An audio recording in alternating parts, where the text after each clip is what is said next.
Madam?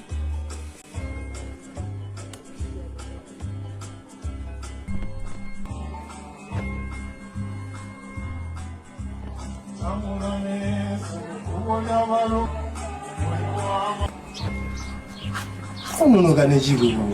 chichi kumtorisa te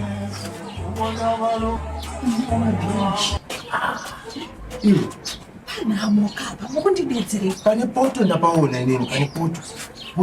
utokapinda kitchen koke asira pane poto chirungodeka cheti unotora kana 4-5 mapiece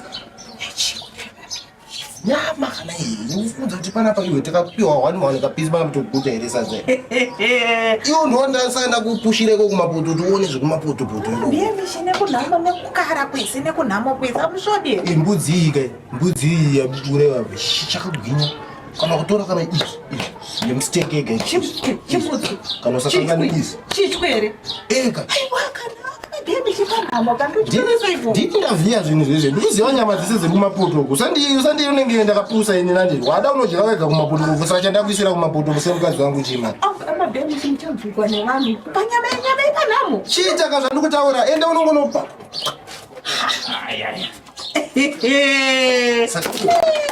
ndaanodzimanyama nerenerombo zvoda kuti vafasta vanhu vasati vaungana kumapoto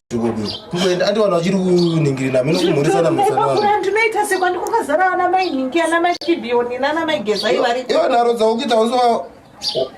koshuga enda kudza kuti utore kuseri kwavatora shuga dzauya dzauisooyamishi tichabatwa nevanhu zvanyanya nhama dzese techingopa zvinhu zvepanhamere saka panaka tichangobuda panapa tisina kana chinhu hatichabuda panapa tisina kana upfu wokubika kumba cheko upfu ndakudza pauri shuga ndakanotaura kuti pane ma2 kg andaisa kuseri hai nini mukadzi wacho wakadzunga inudendane mukadzi akangwara ngenini so iwe zisiketi rako rombe zvinopinda zvimwe munoisa pakati makumba pobuda ndifanike nyama unopakira musungirira yorembera